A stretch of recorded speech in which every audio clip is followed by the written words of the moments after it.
मेरा नाम है सतीश और आप सुन रहे सतीश सोनी के किस्से जो बदल दे आपकी जिंदगी के कहीं हिस्से। आज का किस्सा जो है वो मेरे गहन विचार के किस्सों में से एक है।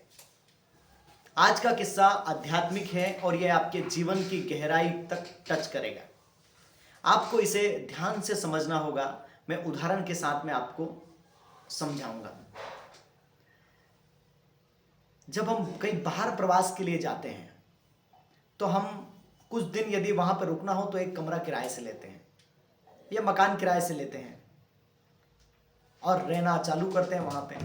हम मकान मालिक को हर महीने एक रेंट देते हैं टाइम टू टाइम पे। कमरे को साफ सुथरा रखते हैं, उसकी देखरेख करते हैं। ये सब हमारा दायित्व है कि हम इस कमरे को साफ सफाई रखें और अपने मकान मालिक को हमसे कोई दिक्कत ना हो, इन सब चीजों का ध्यान रखते हैं।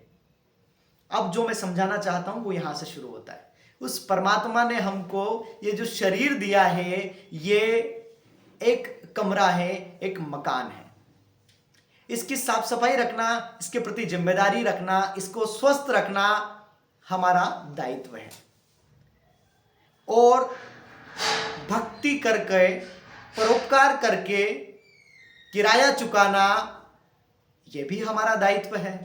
लेकिन कई बार हम इस दायित्व से चूक जाते हैं कि हम भगवान की भक्ति नहीं कर पाते हैं या हम परोपकार के काम में आगे नहीं आते हैं। तब हम अपना किराया समय पे नहीं दे रहे हैं। यदि आपने किराया समय पे नहीं दिया तो क्या मकान मालिक आपसे खुश रहेगा? नहीं रहेगा। उसी तरह से यदि इस शरीर रूपी मकान का किराया आपने नहीं दिया तो क्या परमात्मा आपसे खुश होंगे? नहीं होंगे। किराया देने के दो तरीके हैं।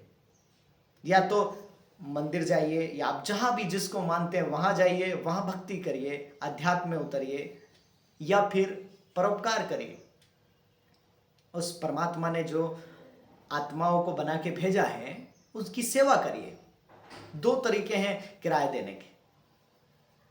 और इससे भी बढ़ के एक बात है कि जब हम मकान में रह रहे होते हैं और इसकी साफ सफाई नहीं करते हैं, इसे गंदा कर देते हैं अपने विचारों के द्वारा और जगह जगह बहुत सारी गंदगी हम कर देते हैं कमरे के अंदर, मकान के अंदर, तो मकान मालिक हमें नोटिस देते हैं कि यार आपका जो है ये सही नहीं चल रहा है। आप जिस तरह से रह रहे हैं ये रहना मुझे पसंद नहीं है।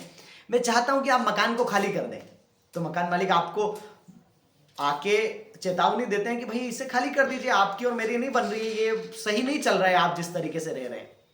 तो हम क्या बोलते हैं कि हाँ, हम आगे से अब इसको ऐसा नहीं करेंगे और व्यवस्थित तरीके से रहेंगे। लेकिन जब मकान रूपी, जब शरीर रूपी मकान में कोई नोटिस परमात्मा को देना हो तो नोटिस कैसे देते हैं?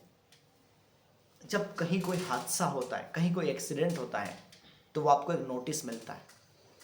उस नोटिस में आप चेत जाओ कि हाँ, भगवान हमको इस शरीर रूपी किराए के मकान के लिए नोटिस दे रहा है कि अब समय है चेतने का, अब चेत जाओ। यदि अभी नहीं चेते तो फिर एक फाइनल नोटिस आएगा और घर खाली करा लिया जाएगा। आप कुछ नहीं कर सकते हैं।